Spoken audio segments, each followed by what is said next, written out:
시험 전날까지 열심히 공부했다고 생각했는데 이거 분명히 엄청 여러 번 봤던 건데 막상 시험지 받았는데 하나도 기억이 안 난 그런 경험 다들 있으실 것 같아요. 저도 수능이나 변시같이 크고 작은 시험들 보면서 이런 경험을 꽤 많이 했었는데요. 그런데 신기하게도 딱히 여러 번 들여다보지 않았던 부분인데 시험 직전 1회독 했을 때 한번 봤던 부분이면 바로 직전에 봤던 거라 기억이 나더라고요. 그 직전 한 번의 회독이 운명을 바꾼 거죠. 오늘은 제가 수능과 변호사 시험처럼 큰 시험에서 실력을 100% 발휘하게끔 도와준 시험 직전 공부법과 컨디션 관리 방법에 대해서 말씀드릴게요. 결국 시험이라는 건 마지막까지 얼마나 내 리듬을 지키느냐의 싸움이거든요. 지금까지 공부해온 걸 어떻게, 얼마나 많이 내 머릿속에 유지를 하는가, 그리고 몸이랑 멘탈을 어떻게 관리하는가, 이 두 가지가 정말 승패를 가릅니다. 법학 공부는 밑 빠진 독에 물 붓기라는 말이 있는데요. 저는 변호사 시험을 준비했었기 때문에 법학을 예시로 들었지만 사실 암기 과목이라고 하면 다 비슷할 것 같아요. 열심히 공부해도 머릿속에서 금방금방 다 휘발돼 버리거든요. 그래서 사시나 변시에 합격하려면 밑 빠진 독에서 물이 빠지기 전에 새로운 물을 계속 때려 부어서 결과적으로 그 독에 가장 물이 많이 차오른 상태로 시험장 안에 들어가야 합격한다. 이런 말이 있을 정도예요. 그럼 어떻게 하면 이 밑빠진 독에 물을 많이 채운 상태로 시험장 안에 들어갈 수 있을까? 일단 과목별로 나만의 방식으로 정리된 1회독이 가능한 교재가 있으면 좋아요. 가끔 필기 정말 잘하고 정리 잘하는 친구들의 경우에는 본인들이 따로 노트북으로 정리해서 그걸 제본해서 교재처럼 만들어서 쓰는 경우도 있는데요. 꼭 그런 교재를 말씀드리는 게 아니라요. 저 같은 경우에는 필기를 열심히 하거나 정리를 잘하는 스타일이 아니에요. 그렇다 보니까 처음 그 과목을 공부할 때 서점 가서 교재를 고를 때부터 가장 제 스타일대로 정리가 되어 있는 교재를 고르고 그 교재 위에 저만의 워딩으로 헷갈리는 부분이라든지 자주 틀리는 그런 부분들 이렇게 좀 정리를 해놓다든지 복잡하거나 헷갈리는 부분은 표 같은 걸로 정리를 해둔다든지 예를 들어서 사실관계가 복잡한 사건의 경우에는 그림으로 그려두기도 했었고요.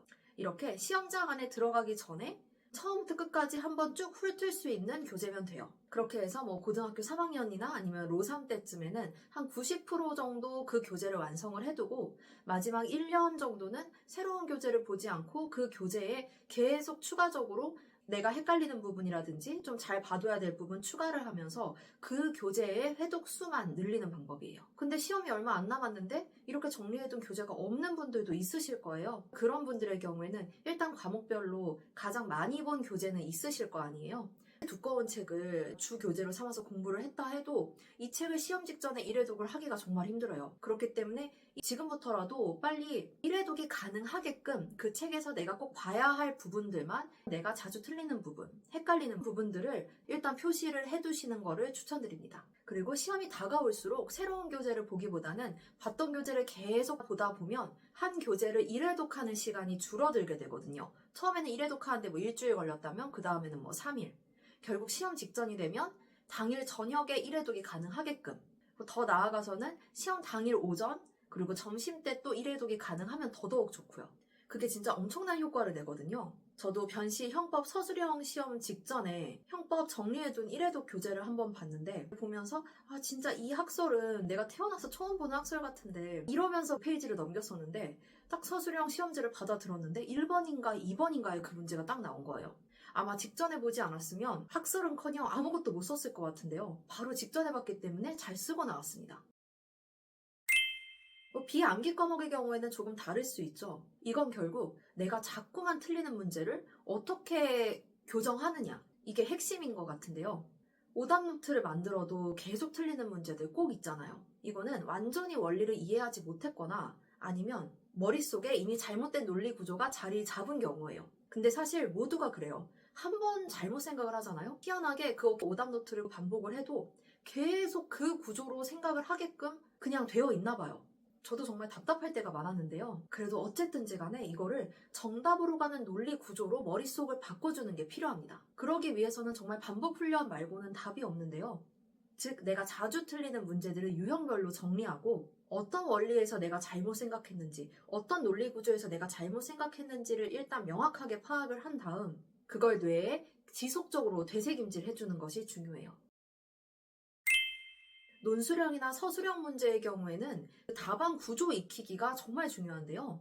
채점 자체가 키워드 방식으로 되는 경우가 많기 때문에 정답을 모르는 문제여도 최대한 기억나는 키워드들을 잘 적어주는 것이 필요해요. 예를 들어 변신은 문제 제기, 학설, 판례, 사안의 적용, 결론 이런 식의 답안 구조를 적는 경우가 많거든요. 그러면 문제 제기의 경우는 질문에 나온 요지를 간략하게 적어주고, 학설 판례는 제대로 기억나지 않더라도 생각나는 키워드 한두 개라도 있으면 그거 연결해서 좀 문장으로 써주고, 사안의 적용은 앞서 적었던 판례를 적용해서 풀어주고요. 이렇게 쓰면 결론이 틀리더라도 부분 점수를 받을 수가 있습니다. 생각보다 결론 부분에 배당되어 있는 점수 배점이 그리 크지 않은 경우가 많아요. 그렇다 보니까 결론만 딸랑 맞추고 앞에 키워드를 거의 제대로 적지 못하고 답안 논리 구조도 맞지 않는 답안보다는 결론은 틀렸더라도 답안의 논리 구조가 제대로 잡혀 있고 판례 키워드 등이 제대로 들어가 있는 답안이 점수가 더 높은 경우가 많아요. 그래서 논술형, 서술형 문제의 경우에는 내가 답안을 모른다고 해도 너무 놀라거나 긴장하지 마시고 최대한 아는 키워드를 짜내서 답안 논리 구조에 맞춰서 써주면 됩니다.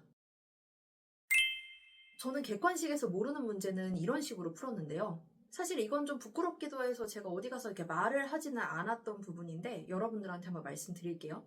일단은 시험 전에 미리 객관식 문제 개수가 있잖아요. 문제 개수를 이제 시험 시간 대비해서 한 문제당 풀어야 하는 시간을 배분을 했어요.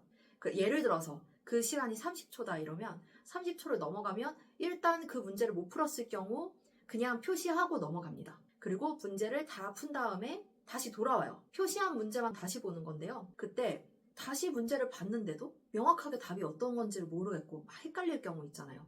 저 같은 경우에는 1번과 2번이 내가 답으로 헷갈려. 근데 1번이 답일 가능성이 한 80% 넘는 것 같아. 2번은 정말 아주 약한 퍼센트로 좀 헷갈린다. 이런 문제의 경우는 그냥 1번으로 했고요. 근데 6대4, 5대5 이 정도로 비등비등한 비율로 이 두 선택지가 헷갈릴 수가 있잖아요. 전 이때는 일단 표시하지 않고 일단 넘어갔습니다. 그렇게 해서 어느 정도 제가 확실하게 푼 문제들을 먼저 OMR 카드에 마킹을 했어요.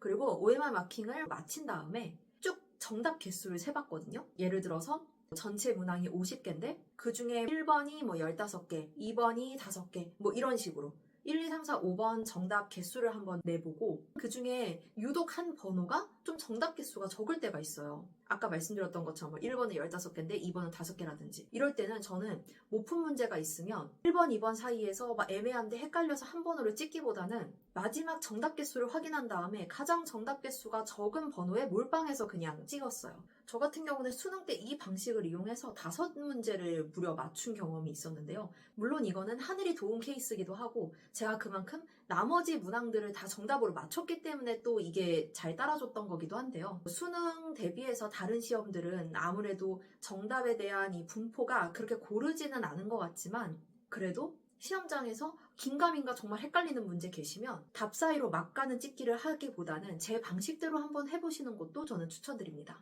저는 다시 시험 봐도 이렇게 할 거예요. 제가 사실 변시 시험장 들어갔을 때 가장 깜짝 놀랐던 것 중에 하나가 책상 위에 무슨 약봉투를 올려놓은 친구들이 되게 많았다는 거였어요. 나중에 물어보니까 뭐 지사제, 진통제 이런 거였더라고요. 시험 도중에 너무 긴장해서 갑자기 화장실에 가고 싶거나 두통이 오거나 할 수도 있으니까요. 사실 저는 수능 볼 때 수리 영역 끝나고 엄청난 두통이 밀려와서 그때 친구가 타이레놀 안 줬으면 진짜 시험 마무리 제대로 할 수 있었을까 싶을 정도기는 했는데도 그리고 서울대 논술 시험 보러 갔을 때도 두통이 엄청 심했었거든요. 저는 그때 논술 시험을 보면서 생각했던 게 내가 여기서 쓰러져서 죽더라도 그냥 버틴다. 이 생각으로 시험 봤던 기억이 나거든요. 여하튼 그런 경험이 있었는데도 불구하고 사실 변시 볼 때 어떤 뭐 약을 챙길 생각을 못 했었던 것 같아요. 근데 만약에 앞으로 제가 큰 시험을 다시 보게 된다면 그때는 꼭 뭐 두통약이라든지 이런 기본적인 약들은 챙겨갈 것 같기는 해요. 그러니까 여러분도 본인이 조금 약한 부분이 있다면 예를 들어서 긴장하면 화장실을 뭐 자주 간다든지 아니면 복통이나 두통이 있다든지 이런 경우에는 평소에 나한테 잘 받았던 상비약을 챙겨가시는 걸 추천드려요. 다음으로는 식단도 중요한데요. 공부할 때는 잘 챙겨 먹어야 된다고 하기도 하고 많이 먹으면 또 배불러서 집중이 안 되기도 하고 이게 사람마다도 다 다른 것 같아요. 그렇다 보니까 일단 나의 위장 상태가 어떤지를 아는 게 가장 중요한 것 같아요. 예를 들어서 저 같은 경우에는 고등학생 때는 많이 먹고 배가 든든해야 공부가 잘 됐었거든요.